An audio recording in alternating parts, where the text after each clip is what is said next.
Hello everybody. For this video, we will answer this problem, example 12, and it's under the topic multi-reaction equilibria. Let's read the problem. A feedstock of pure N-butane is cracked at 750 Kelvin and 1.2 bar to produce olefins. Only two reactions have favorable equilibrium conversions at these conditions. So we have reaction 1 and reaction 2. Next, if these reactions reach equilibrium, what is the product composition? With data from Appendix C and procedures illustrated in example 14.4 or example 4 in our case, the equilibrium constants at 750 Kelvin are found to be K1, so that's the equilibrium constant for reaction 1 is this value, and the equilibrium constant for reaction 2 is this value. So notice that the problem already gave the equilibrium constants using the procedure in example 4. First, we write the given. So we're given these two reactions at equilibrium, the temperature and the pressure, and also the equilibrium constants. And what is the required would be what is the product composition? So that is Y sub I. This is the required value from us. We begin the solution by considering a basis of 1 moles of N-butane, C4H10, as the feed. And then first we write the mole fractions in relation to the reaction coordinate. So first we solve for the N naught, or the number of moles, initial number of moles, and that is 1 because our basis is 1 mole of N-butane. And then we solve for the nu or V for each of the reactions. For reaction 1, so that is 1 plus 1 minus 1 equal to 1. Similarly, for reaction 2, the total V or total nu is 1 plus 1 minus 1 is also equal to 1. So with that, we are now ready to write our mole fractions in terms of the reaction coordinate. So this equation is the one for the multi-reaction system. So notice that we have subscript I for the species and subscript J for the reaction. And we have two reactions, 1 and 2. So first, let's write the one for C4H10. And the beginning number of moles is 1, and then its coefficient is -1. So -1 times the reaction coordinate 1 or epsilon 1. For reaction 2, uh, its coefficient is also -1 multiplied by epsilon 2. Next, in the denominator, the total number of moles is 1, and then 1 plus uh, V sub 1 or nu sub 1 that is calculated, okay, for the denominator multiplied by epsilon sub 1, and then we add B sub 2 multiplied by epsilon sub 2. So notice that there's a difference in the denominator. We're multiplying the total coefficient summation of the coefficients with the reaction coordinate, but for the numerator, it's the coefficient of the individual species. That's why it's -1. It's C4H10 is in the reactants. Next, we do the same procedure for all the other species. So we have C2H4 and C2H6, and they have the same expression. So please analyze it on your own. But so we have the same denominator for everything, but for this first mole fractions, the um, numerator is the epsilon 1 reaction coordinate for reaction 1, simply because in reaction 2 their coefficients is 0, so they don't exist in reaction 2. And the same way for this next set of mole fractions, the numerator is epsilon 2 because they don't exist in reaction 1, therefore their coefficients in reaction 1 is 0. All right. After doing that, so we now have the mole fractions in gaseous phase for all these species. We now write the equilibrium equation using the relationship of the mole fraction with the equilibrium constant. And we use this one, and this is from the assuming the ideal gas state. So this is the one. First, why is it valid to assume the ideal gas state? We have a low pressure at 1.2 bars, and we have a high temperature at 750 Kelvin. And with that, we expand. Okay, we expand this equation right here, expanding that with capital pi. So that's the product all over the species I. We get this um, term right here. So we have all the we do one for reaction 1 and we do another for reaction 2. So we have two equilibrium constants for reaction 1 and reaction 2. So all of the products are on the numerator because their coefficients are 1, and then for the reactants is in the denominator, its coefficient is -1. So we have this um, P over P naught raised to negative V sub 1. So V sub 1 is this. So that's why it's 1 right here, but there's a negative sign in the equation. So it's -1 multiplied by K of reaction 1. And we do the same for reaction 2. For reaction 2, V sub 2 is 1. So there's also a negative raised to -1 right here. Now we substitute the expressions for each of the mole fractions. So we substitute this one that we derived earlier into our equilibrium equations. And doing that would give us equation A and equation B. So we have one for each of the reaction, uh, this one, and equation A and equation B. So what do you notice? One of the so upon substitution, one of the denominators cancels out. Okay, so but we're left with one, and we also have like since we have two mole fractions in the numerator, that's why it's squared. So please derive it on your own, but it's very easy. It's just algebra.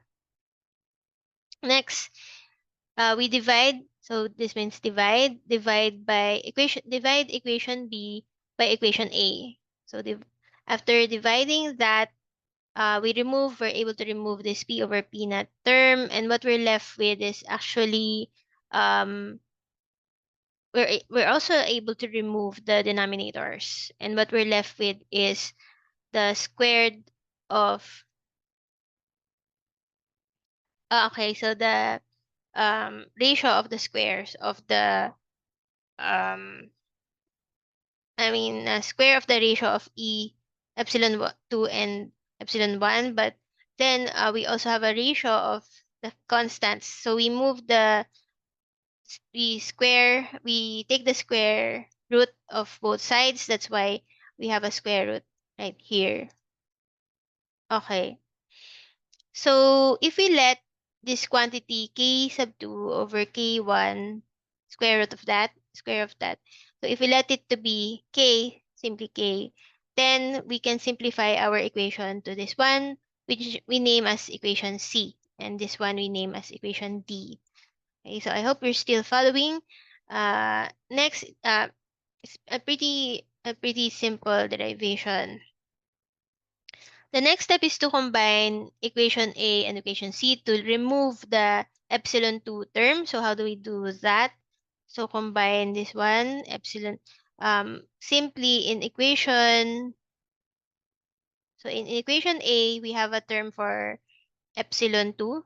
But if we substitute k times epsilon sub 1 into this equation, then we're able to remove epsilon sub 2 in the equation. And we have here an equation for epsilon 1 just in terms of k and also k sub 1. Okay? The next step is to substitute the numerical values.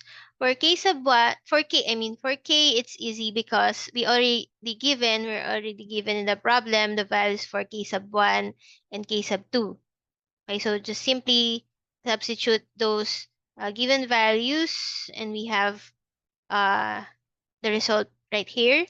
And then we can now solve next for epsilon sub 1. So we simply substitute the given K sub 1. P is 1.2 bars, P naught is 1. And then we have like the values for K sub 1 and for K what we solved earlier. So this one plus 1. So it's here. So simply substitute the numerical values. Then we get epsilon sub 1. And finally, for epsilon sub 2, we use equation C. So we already know this. We already solved this previously. And we're able to solve both epsilon sub 1, epsilon sub 2. And now that we have the reaction coordinates, epsilons, we can go back to our equations for the mole fractions and we can now solve them. So we just simply substitute the numerical values for the epsilons into the equation. Okay, so this one for the N-butane and all the derived products. With that, we now arrive with the requirement of the problem, which is the composition of the products. And this ends the solution for example 12. We now move on to the next example. Good day, everyone. For this video, we will answer example 13. First, let's read the problem. A bed of coal assumed to be pure carbon in a coal gasifier is fed with steam and air and produces a gas stream containing hydrogen, carbon monoxide, oxygen, water, carbon dioxide, and nitrogen. If the feed to the gasifier consists of 1 mole of steam and 2.38 moles of air, calculate the equilibrium composition of the gas stream at pressure 20 bars. For the temperatures of 1000, 1100, and so forth, Kelvin, the available data are listed in the following table. So we have given the delta G of formation at standard pressure in joules per mole. So we have the different temperatures in Kelvin, and then for the different species, except for the elements, we have the delta G of formation. Okay. So we begin with the given. This is the diagram of the process. So we have a bed of coal and then the feed is 1 mole of steam or water and then we have 2.38 moles of air. Air consists of nitrogen and oxygen. And in the product, so we have the species, the different, how many is this? 6 species. So these are the products. And then the pressure is 20 bars and we're given the delta G of formation at standard pressure at different temperatures. What is required is the composition of the equilibrium composition of the gas stream or the product at the different temperatures. So we have 6 different temperatures. So we begin by calculating the moles of the feed stream. So aside from the 1 mole of water, we also have moles for oxygen and nitrogen. So we calculate the individual moles by multiplying the total by their ratio, 0.21 and 0.79.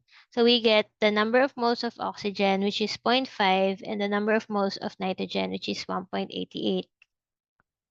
And then we write the formation reactions for the compounds. So we only have 3 compounds. The rest are elements or in their elemental form. So for the compounds for water, this is the formation reaction. That's reaction 1. For carbon monoxide, reaction 2. And for carbon dioxide, reaction 3.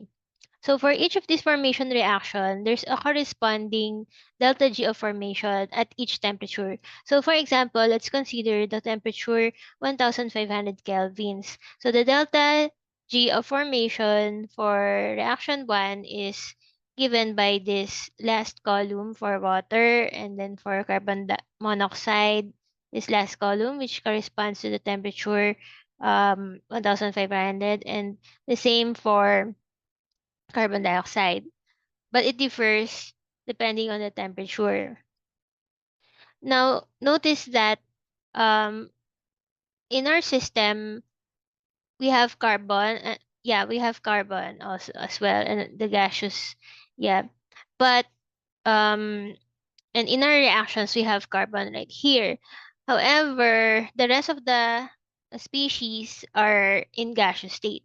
Okay, so we have one carbon that is solid, and then the rest of the species, which are six, in gaseous state. So you might think that at first this is a heterogeneous system. So let's try to analyze it first as a heterogeneous system. So we begin with this equation, and this is the equation that we have. Uh, this one, okay. Well, before since we are dealing with, yeah, we're dealing with a solid. So this should be, we use this wherein there's a instead of P naught, we have the fugacity of the species at standard pressure. So with that, um,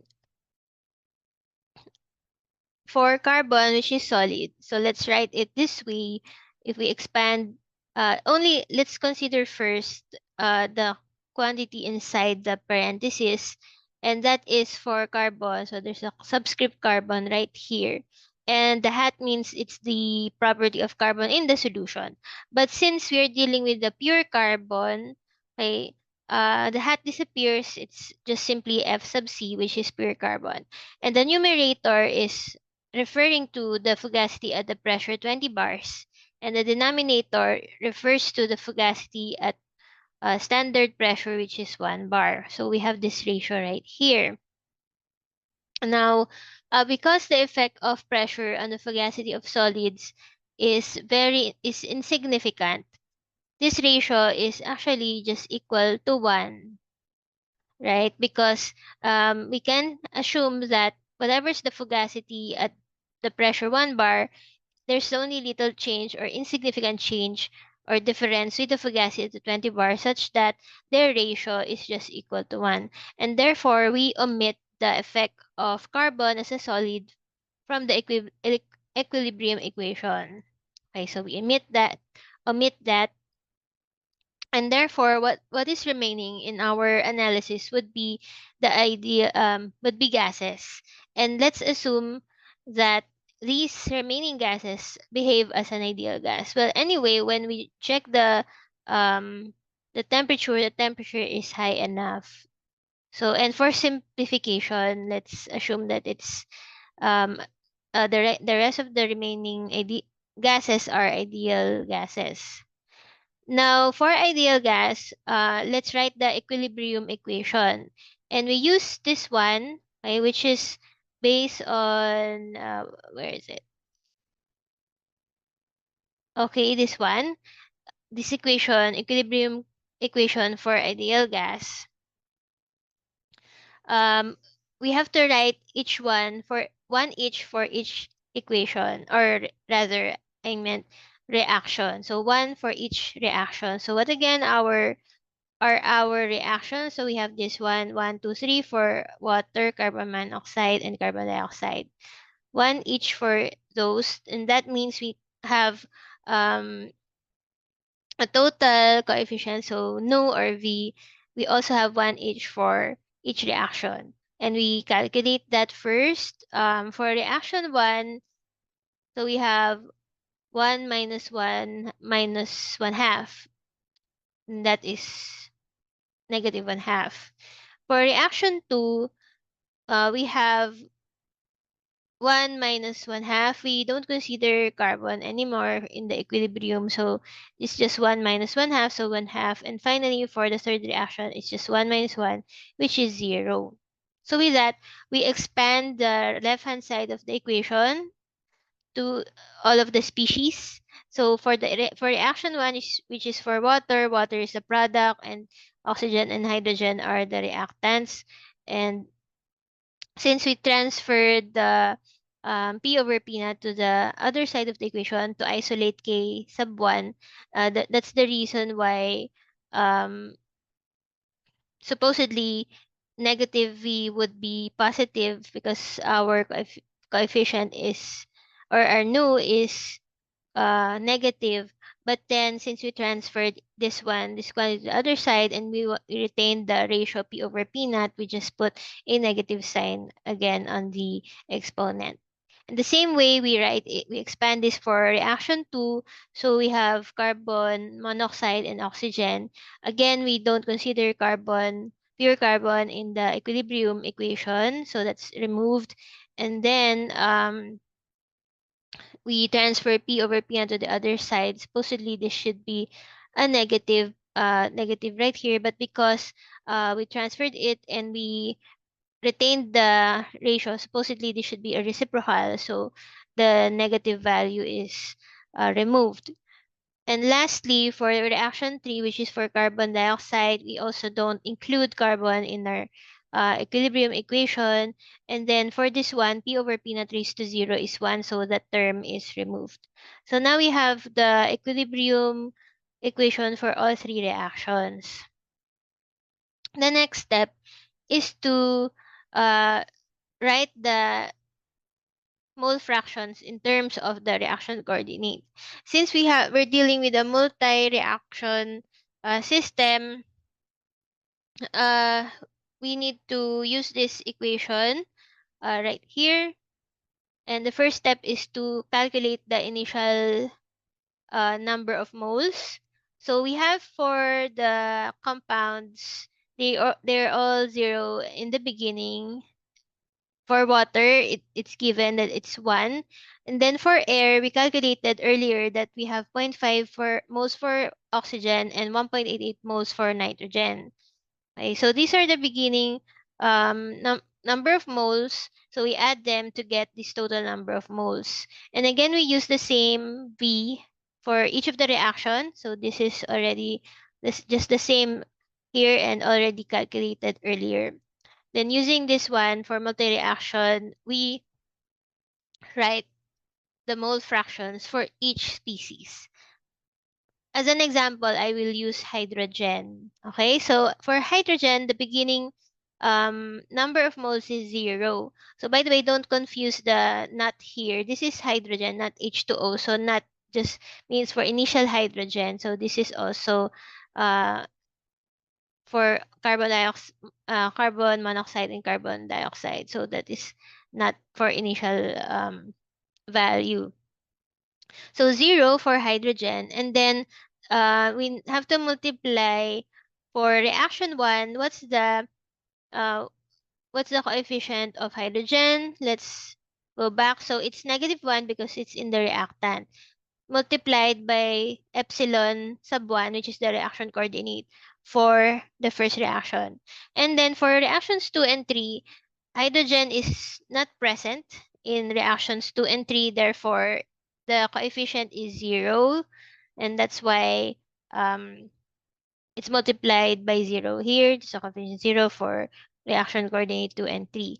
As for the denominator, we start with the N naught, which is the total number of moles, and then um, we multiply by the total V for reaction 1 multiplied by epsilon 1, V2 multiplied by epsilon 2, and V3 multiplied by epsilon 3. So simplifying that, this is our resulting equation for hydrogen.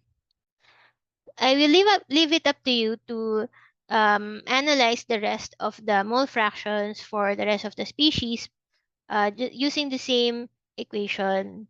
Okay, so, and they also have the same denominator for everything. All right, so that we have the mole fractions for all of the species. We move on to substituting everything. Okay, substituting all of these equations into our equilibrium equations. this one, this one, this one. We have the equilibrium equations. So we do that first for K sub 1, the equilibrium equation for reaction 1. We substituted everything and then simplify.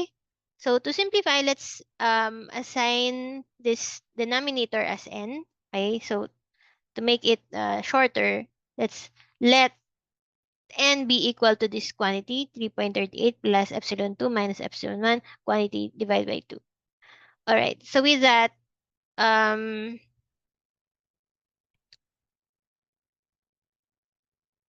okay, hold on. Yeah. So after simplifying, okay, one of the denominators cancels out. Okay, for reaction 1, right? So reaction 1 is this. So one denominator cancel out, but um we are left with we are left with 1/2. Okay, so I leave it up to you to do the algebra on this part. Okay, so anyway, this is the simplified form of this equation. Okay, so and then do the same for the rest of the um, equilibrium equations for reaction 2 and reaction 3. Okay, so notice that we have n right there. Yep, so it is equal to this to these terms. So we do that for all of the reactions, reaction 1, 2, 3, and then we try to find the value of k. And how do we do that? Um, by simply using this equation. So we're already given the values of delta G at different temperatures. Let's use the temperature 1500 Kelvin as an example. So uh, plugging in our delta G at standard pressure, okay, into this equation. So delta G at 1500 Kelvin is this value, negative 164,310. Okay, so this one. So plugging in that to our equation to solve for K. So we ln K sub 1 for the reaction is this one. And then doing the same for every all of the each reaction. So you have to refer to our table earlier. So we get the ln k. Of course, you have to divide by the RT, okay? And then exponentiating, we get the k values for each of the reaction. And what do you notice? What do you notice with the values of k? They are quite big. 10 to the 6, 10 to the 8, 10 to the 14. So k is very large. Um,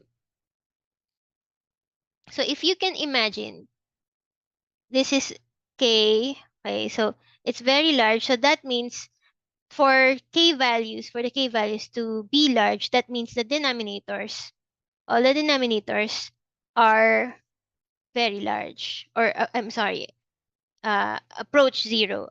Okay, again, so for this left-hand side of the equation, which is k to be very large, the denominators have to be very small.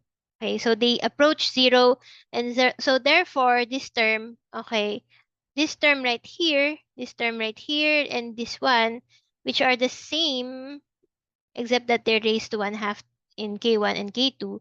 This means that these terms approach zero, so that for K to be very large, especially this one, 10 to the 14. So this one, it means the denominator term 1 minus epsilon 2 minus 2 epsilon 3 is very small and approach zero. Another thing is that for this is the mole fraction for oxygen. Okay, so this is I simply rewrote it, but it's from here. Where are you? This one. So another thing is that notice that it has the same format, which is 1 minus epsilon sub 1 minus epsilon sub 2 minus 2 minus epsilon sub 3. Okay. Um, so it means that if this approaches zero, this will also approach zero because these have the same format right here. So we can assume that Y02, or the gaseous phase oxygen in the stream, is or is almost zero. Okay, so we can assume this because from our calculation of K, which is very large, this one approaches zero, and therefore this numerator right here approaches zero, and therefore Y for oxygen composition in the gas phase is zero, or yeah, nearing zero. Okay, so those assumptions, we do that because we want to simplify our solution. Okay, because as you can see, we have many unknowns in our equation. So with that, if the oxygen is can be assumed to be zero, then we can try to eliminate oxygen from the formation reactions. So initially, we have three formation reactions. So to eliminate O2 from the formation reactions, first you combine reactions 1 and 2 to form reaction B, and then combine reactions 2 and 3 to form reaction A. So I will leave it up to you to do that, but basically you have to reverse one of the reactions. For this one, for reaction B, reverse reaction 1 and add it to reaction 2. For reaction A, reverse reaction 3 and add it to reaction 2. And you will get reactions A and B. All right, so let's go back to that. So from three reactions, we're able to reduce it to two reactions. This one, A and B. And we have to do again. We have to write the equilibrium equations all over again because we have different reactions this time. Doing the same procedure, we write the Ka and Kb. So I forgot to write the V. Okay, let me check if I was able to write it at the bottom. No. So let's write the V. So for reaction 1, V is, let me pause for a while and write it. Okay, so these are the V or new A for reaction A and reaction B. It's both 1. Again, we don't consider C in the calculation. Then we use the same equation as before. We expand Y. So for reaction A, which is Ka, so carbon monoxide is in the numerator raised to 2. It's the coefficient. And then carbon dioxide is a denominator. Don't consider C. So P over P naught supposedly is on the other side of the equation, just like here beside K, but because we transpose it, supposedly it's P naught over P. But because it's raised to negative 1, so V is 1, we just remove the negative and take the reciprocal of P over P naught. So do the same for reaction B and you'll get the equilibrium equation for reaction B. So we have this for reaction A and this one for reaction B. So the same thing, we have to find um the expressions for Y in terms of the reaction coordinate. Now there's a note here that since we remove O2 from the reaction, so initially we have 1 mole of water and then 0.5 moles of oxygen and 1.8 moles of nitrogen. But because we remove oxygen from the picture, we begin with the carbon dioxide. So we assume that the oxygen is already in the carbon dioxide. So carbon dioxide has already been formed. So we assume that it has already been formed, so uh, there's no oxygen. So instead of 0.5 moles of oxygen, replace it with 0.5 moles of carbon dioxide. And with that assumption, we rewrite everything. the total number of moles remain as 3.38 as before. But as you notice, this for carbon dioxide, we have 0.5 initial. And also, we don't have an expression for oxygen, for the number of moles of oxygen anymore. So we have, instead of 6 species, we have 5 species. So the writing of this one, I will leave it up to you to do the analysis. But, and again, the important thing is we assume that instead of we have zero point 0.5 moles of oxygen, it's replaced by zero point 0.5 moles of carbon dioxide. So that's why we have a 0.5 here for carbon dioxide. All right. So we reduce the number of equations to 5. So before we have 6 for the number for equations for y, but right now we have 5. We remove oxygen. Next step is we analyze what can be the value of epsilon A and epsilon B. So epsilon A refers to this reaction. The reaction coordinate epsilon A is for this one, reaction A, sorry, this one, reaction A, and epsilon B is for reaction B, so this one. Okay, so these are our new set of reactions. So before we have 3 epsilons, but now we only have 2. And because of that, we have later you will see that we will have 2 equations, 2 unknowns. If we did not do that, then our equations will be more complicated, and we have 3 equations, 3 unknowns. So if we did not do the assumptions that we made earlier, like for eliminating oxygen from the picture and reducing the reactions, we'll be left with 3 equations, 3 unknowns, and will be more complicated to solve. So we analyze what could be the value of epsilon. Uh, Notice that for this one, for hydrogen, epsilon B is in the numerator, so it's alone in the numerator. And we know that um, the mole fraction has to be greater than 0. It's not physically possible to have a mole fraction less than 0. So therefore, this numerator right here has to be greater than 0. In the same way, this numerator for water, 1 minus epsilon b, has to be greater than 0. And therefore, if we transfer epsilon to the other side, that means that epsilon is less than 1. And therefore, epsilon b should be greater than 0 and should be less than 1. So it's in the range of 0 to 1. And it cannot exceed that, otherwise we'll have a negative mole fraction. How about for epsilon A? So we do the same analysis.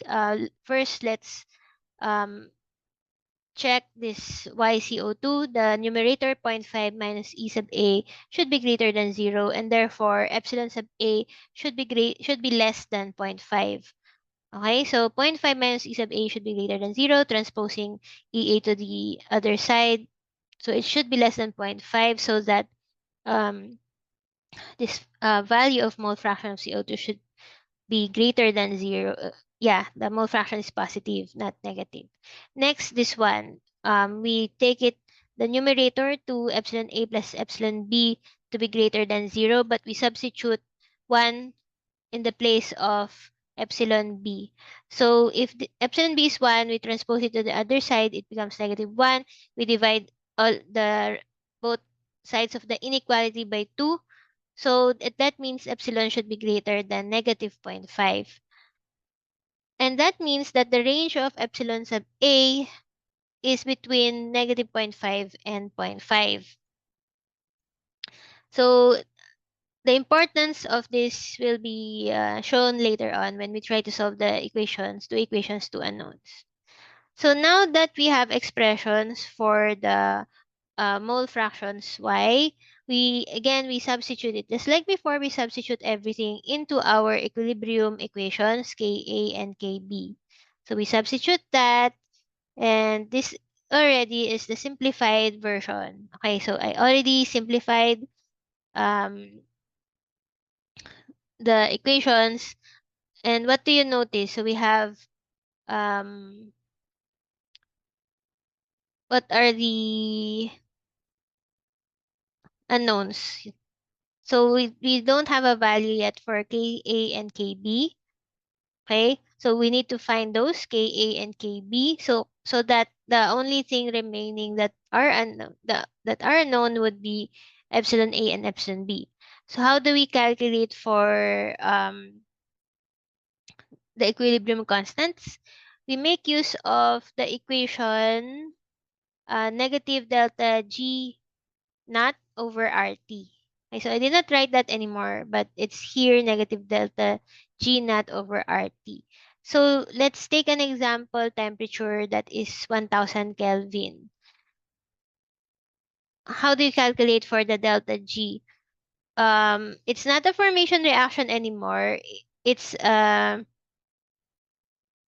this reaction. Okay, so it's this reaction. So before we were dealing with formation reactions, but because this is not a formation reaction, um we have to calculate for the delta G of the reaction.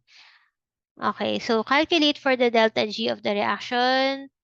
So how do we do that? Multiply the number of moles of the products with the delta G of formation of the product, which is for reaction A, it's carbon monoxide. So 2 times the delta G of carbon monoxide at the temperature 1000. It's our sample temperature for the calculation.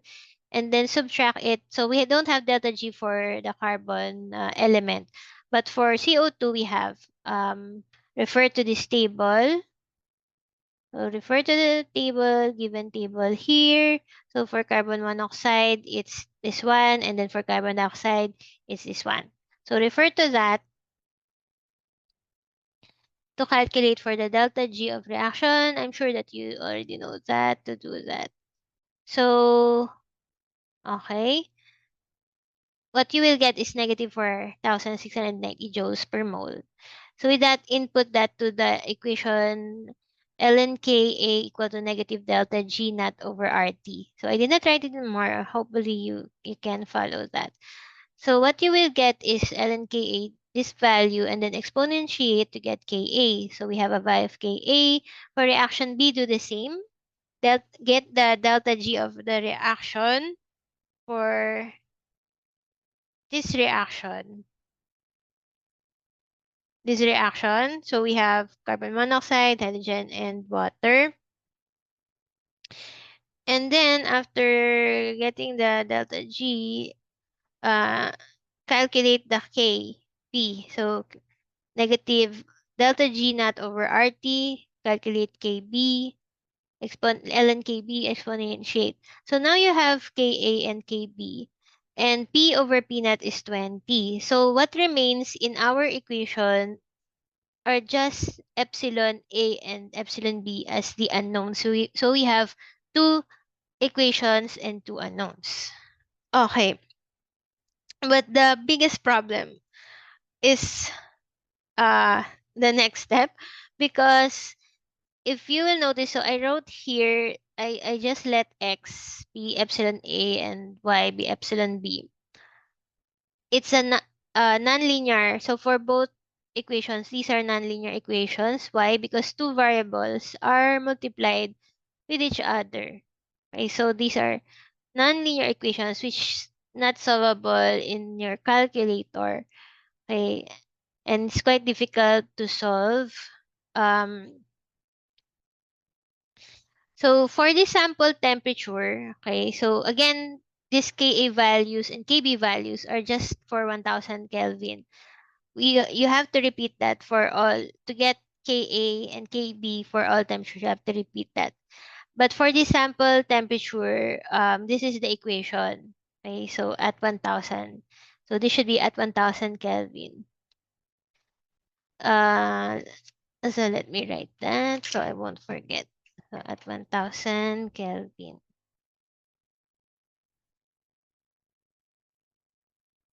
Oops.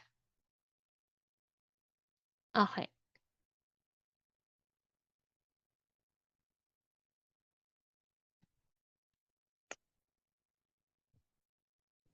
All right. Let me delete that. So how do we do that? In the book, there's a procedure, okay, for solving nonlinear systems of equations, and they call it Newton's method. Actually, we studied this in our undergrad, but we don't teach this already in the undergrad. This is taught in the graduate studies. So under the assumption that you have now access to solvers, but when I ask you if you know how to use MATLAB, that's the problem. You're not familiar with MATLAB. But anyway, if you have time, I would encourage you to study this. It's just simply iteration. Okay. Transforming the equations and then iterating. Okay. So if you have time, you study this Newton's method. But I will teach you a technique. I will teach you a technique that you can use, you can do in Excel if you don't know how to use any other solvers. So there are also other solvers online like Symbolab, but when I tried these equations, this is actually a screenshot from the Symbolab. It cannot solve this one. So if you can find other solvers online, you can also do that. I will pause for a while and open Excel. Okay, so I'm going to teach you a hack, but it sometimes does not work. But I guess this is the best option as of just for now. Uh, in your Excel, under the data tab, you have to install the solver. So I forgot how I install this, but I guess in get add-ins or yeah, maybe get add-ins and then solver.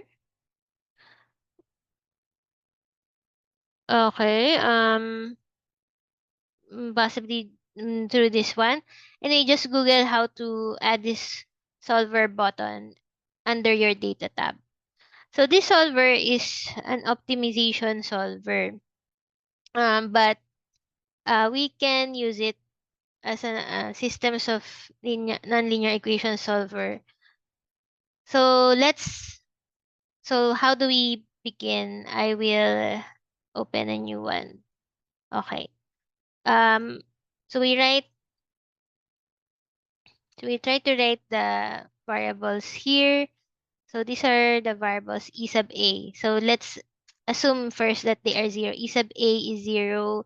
E sub B is zero. All right. And then the next step is because this is an optimizer, there should be an objective function. So let's just for now, let's set this to maximum. Okay, so here because in the solver, it requires an objective function. So let's use max, but doesn't matter. You can use minimum, and let's set it arbitrarily to maximize the value of E sub A. Next thing that you have to do is to input constraints, and this is where the equations come in. So you have to write the equations. Hold on, I will copy paste the equation. Okay, so you have to write this um, right hand side. So this is the first equation. The right hand side, type it in the box like 20 times quantity 2 times, so x is E sub A. So you have to click the formula, I mean the cell E sub A plus y is E sub B. Okay, divided by, raised to 2 divided by zero point 0.5 minus a. So x is a. Oops, zero point 0.5 minus x, which is E sub 8. And then divided by, again, or if you want, you can just put a quantity here or parenthesis. So multiplied by quantity 3.38 plus x E sub a plus E sub b. Okay? And then on the right hand side, you put the K sub A, so 1.758. And you do that for the next equation. So for simplicity, I'll just copy paste. Hold on. So copy paste. I just want to copy paste, don't want to type anymore. And then 2.561. All right.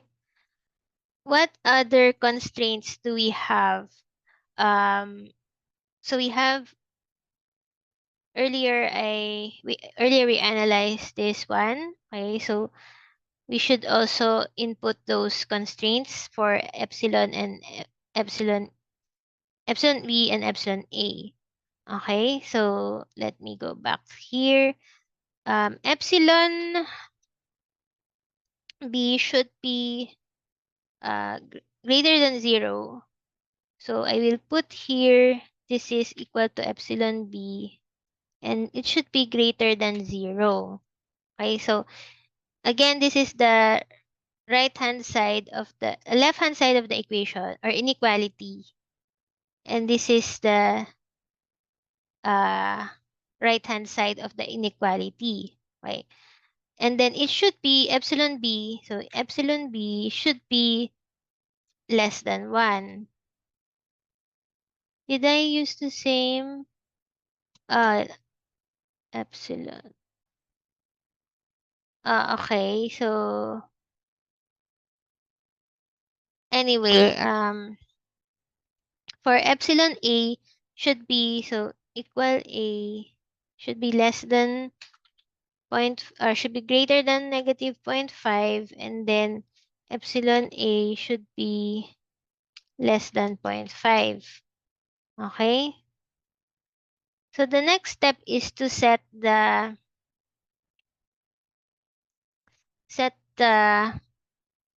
solver. Okay, set it in the solver. So what you will do is to set an objective function arbitrarily. We set it to maximum epsilon a, and then here we have to click this, okay, changing cells. So by changing cells, these are the variables. So select epsilon a and epsilon b. Okay, so changing epsilon a and epsilon b, which is b2 and c2. And then you have to input the constraints one by one. So for example, we want uh, this value, which is corresponds to this side of the equation, we want it to be equal, okay, to 1.758. Okay, add, and then this one, which is this side of the equation, we want it to be equal to 2.561. Okay, hold on. I need to change something. So this should not be a hard, I change, should not be a hard value. It should refer to this cell. Okay, so again, A7, which is this one, should be equal to B7. Okay. And then the next is for epsilon B, which is this one, to be greater than 0, which is this one. Okay? And epsilon B should be less than, so this is correct, 1. Okay? And then, oops, epsilon B should be less than 1. And next is epsilon A should be greater than zero point 0.5, which is this one, negative zero point 0.5. So again, you don't type, you can type actual values, but it will be harder if you're going to do this over and over again. So lastly, epsilon A should be less than this one. And then you have to remove the tick, this one, make unconstrained variable non-negative, because it will force every variable to be positive. But we're not sure because epsilon A is, the range of epsilon A is from negative zero point 0.5 to zero point 0.5. So it can be negative. So you have to untick this box. And then for the solving method, click GRG nonlinear, because this is a nonlinear problem. Don't click simplex. It's only for linear. Evolutionary, it's too long. So just click nonlinear and then solve. Okay, so if you get this notice, that means there's a solution. And actually, these are correct. So the solver updated our fields for EA and EP. And these are correct. These are the answers. Okay, so these are the answers.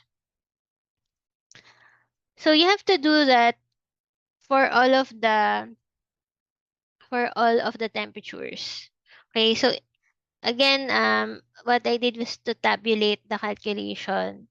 I listed the temperature and also the delta G of formation at standard pressure.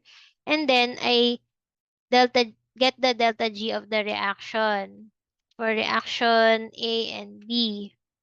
Delta G of reaction. Okay, so these are the delta G for reaction. So remember, this is what we solved for the temperature 1000. And this is what we solved for uh, the equilibrium constant Ka and Kb. Okay, let me go back to our whiteboard. See, see right here. This is our delta G, and this one is values, and our Ka and Kb. So in Excel, it's the same. Okay, delta G. Um, so in order to populate this field, you have to run the solver. So for example, in the solver, I put this value equal to E sub A. Oops, wrong. So in the solver, this should be Ka, okay, Ka, and this is Kb. Remember, this is, so just swap the right-hand side of the equation. So this one for Ka, Kb. And then I run the solver. Oops. It's because the initial values are... Alright. It's important also to set the initial value to something within the range or lower than, um, say you set it negative zero point 0.5 for EA and 0 for EB, the initial values. So when I say set the initial, before you run the solver, you may, put an initial value. Okay, and then you solve. So it will give you the EA. So right here. And I repeated that for all of the temperatures. So I repeated that. Resolve. Okay, so again, I equated this to the next one, Ka, and this one equal to Kb for 1110 Kelvin, and resolve. So I reset the solver. Solve. Why are you not finding the solution anymore? S- s- Mm-hmm. Yesterday it was working. So equal to O4 equal to M4. Uh-huh. And then I set it to 0.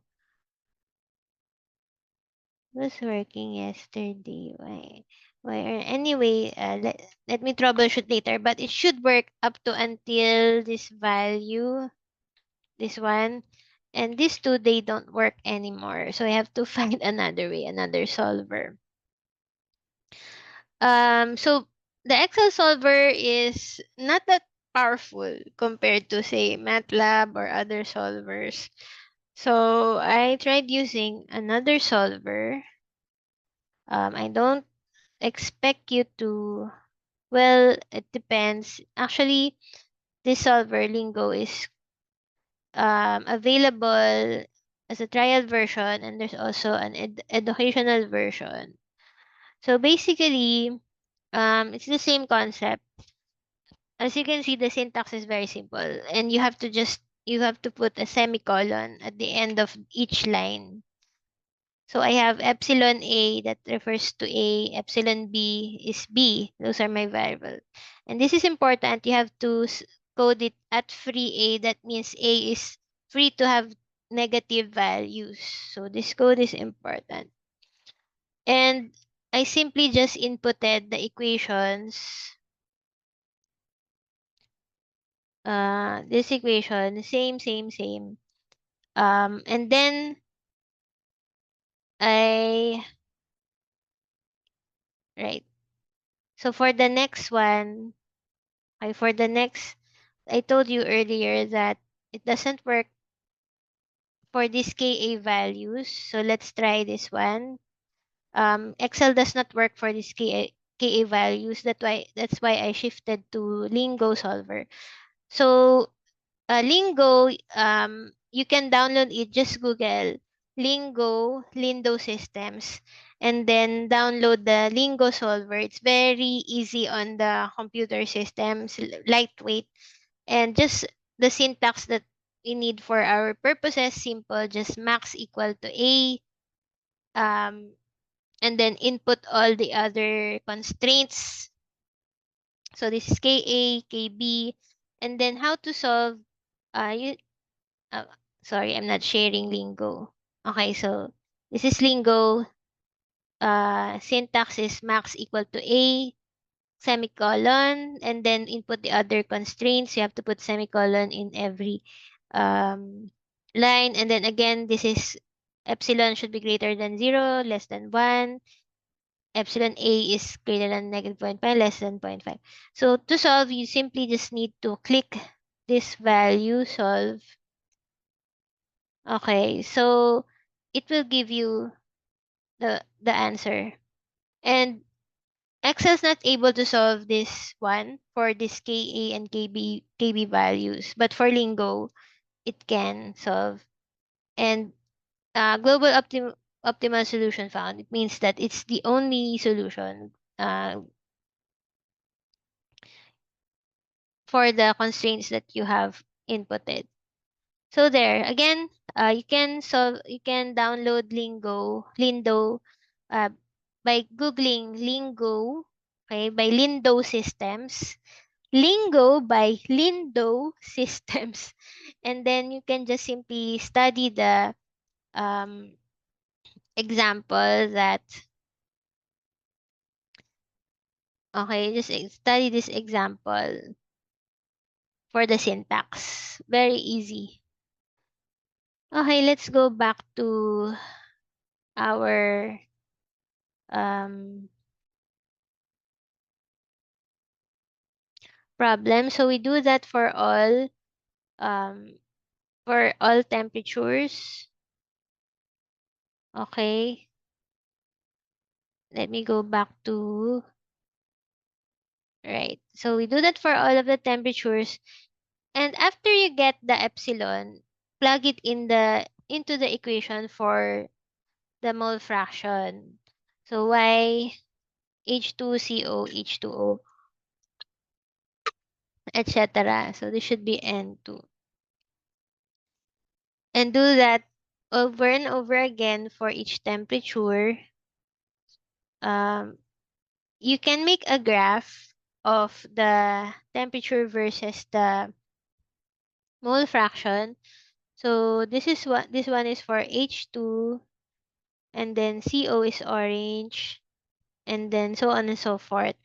So as you can see, these curves approach a value. So they approach a value, and what is exactly that value? We solve for the limits. Okay. Uh, if we look at the if we look at the epsilon, A and epsilon B. Let me zoom. Epsilon A is epsilon B. So as the temperature increase, they approach their limit. So epsilon A is limited, should be less than 0.5. Epsilon B is less than 1. So they approach that limit. So what you need to do to get the limits for each of the mole fractions, you substitute epsilon A equal to 0.5 and epsilon B equal to 1 into the mole fraction equations, and you will get the limits for the species. Okay. So do that for all of the species. This ends our solution for example. What number is this? Example 13. Alright, so I will end the video for now.